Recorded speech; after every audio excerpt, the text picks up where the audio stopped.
My name is Rok Žgelinkobe.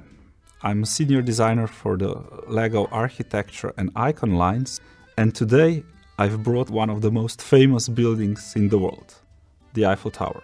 So the original stands at over 300 meters tall, whereas the LEGO model comes in at 1.5 meters, which is the tallest LEGO set to date. The original is built out of approximately 18,000 pieces of iron, whereas our LEGO model is about half that. It's about 9,000 pieces that go into the actual construction of the tower itself, and about 1,000 into the base and landscaping at the bottom. So what you're looking at is hours of fun. Je suis Bertrand Lemoine, je suis ingénieur, architecte, historien de formation, directeur de recherche honoraire au CNRS. Il faut bien imaginer que lorsqu'on imagine la Tour Eiffel, 1884, quelles sont les plus hautes constructions du monde à l'époque? Les pyramides d'Égypte qui font dans les 140 mètres, les cathédrales bien sûr, les flèches des cathédrales, le monument de Washington, le grand obélisque de granit qui est au centre de Washington, qui fait 169 mètres de haut. Et tout d'un coup, on va doubler cette hauteur. Et donc, il y a une symbolique à la fois de la hauteur, bien sûr, le plus haut bâtiment du monde, ça ne peut que frapper les esprits. Et on va construire ce bâtiment, cette structure, en fer, en utilisant justement les ressources de ce nouveau matériau que l'industrie permet de produire. Donc, il y a une espèce de double exemplarité de la tour. Le bâtiment le plus haut du monde et le bâtiment qui symbolise, au fond, les succès, les performances de l'industrie naissante.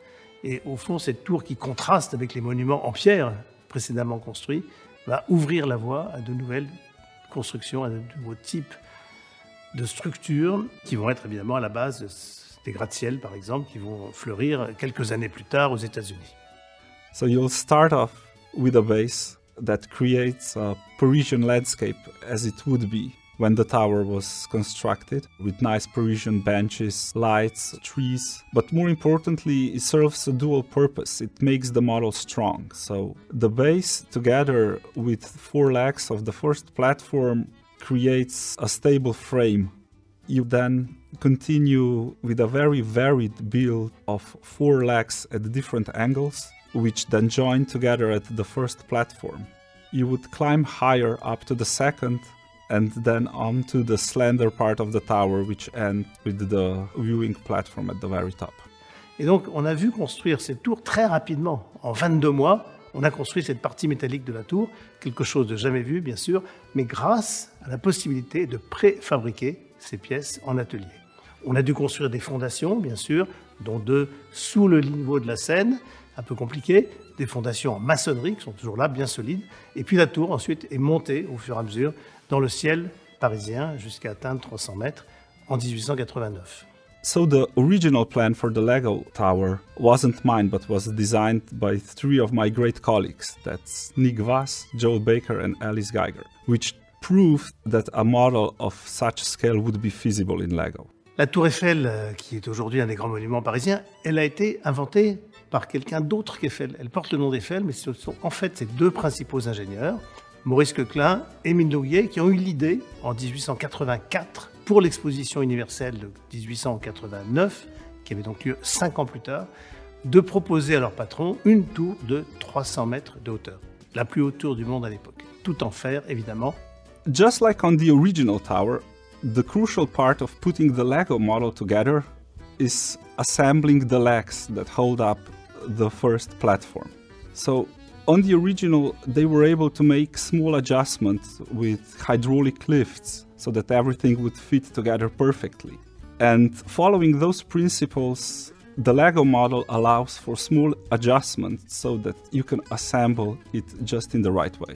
Les 2 ingénieurs, Coquelin et Nouguier, avaient l'idée qu'une tour de 300 mètres, bien sûr, ça pèse un certain poids, quelques milliers de tonnes, mais surtout, comme elle est très haute, ça prend l'effort horizontal du vent. Le vent pousse la tour, aurait tendance à la renverser.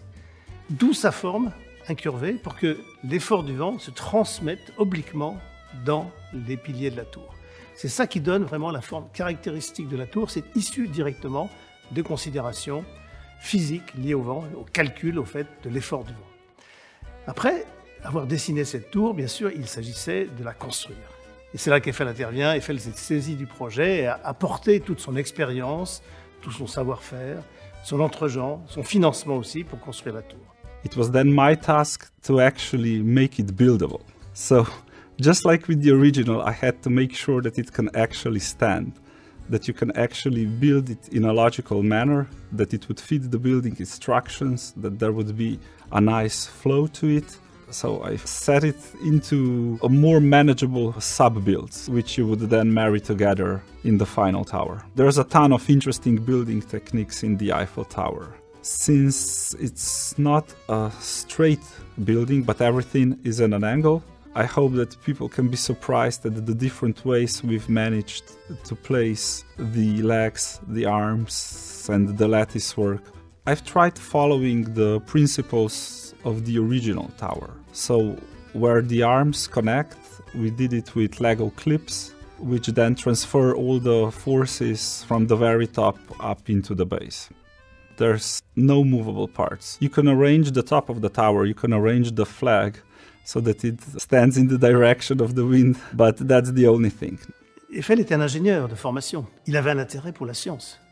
Pas seulement par rapport à la tour Eiffel, pas seulement par rapport à la pérennité de la tour Eiffel, mais la science en elle-même, le progrès scientifique était quelque chose qui lui tenait à cœur. Il a d'ailleurs exercé, dans la deuxième partie de sa vie, une longue carrière de savant sur la météo, sur l'aérodynamisme, avec sa soufflerie qu'il avait construite, pour faire progresser la science, y compris en tant que mécène de la science.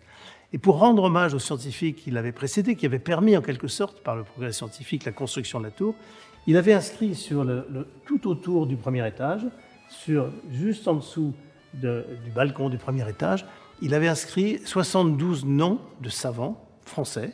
We've captured that detail in the Lego model by placing 72 Lego ingot pieces around the first platform. So we've repurposed a number of existing Lego elements to serve a new function in the Lego model. For example, the curved railings of the tower are made using Lego sausages, the hot dog piece, which now comes in dark gray. While the top of the antenna, the very tip of the Eiffel Tower, is made out of Lego bucket handles to provide an extra bit of detail.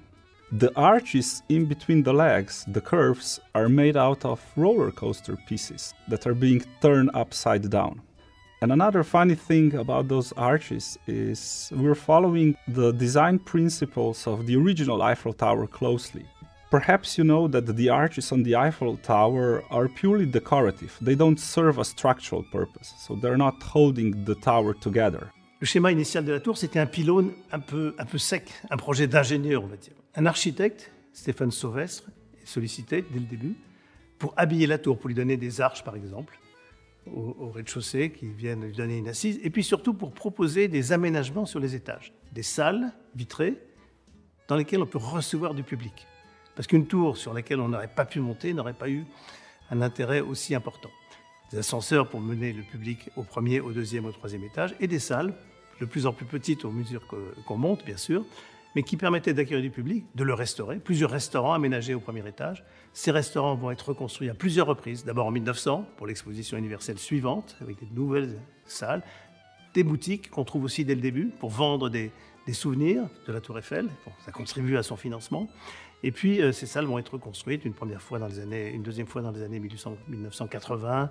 Well, I'm hoping that the people who will take on the challenge of building the tallest Lego set, through the process will also learn a lot more about its history, about the way it was built. And we've included that in the building instructions. There are a number of interesting facts that relate both to the original and to the Lego model.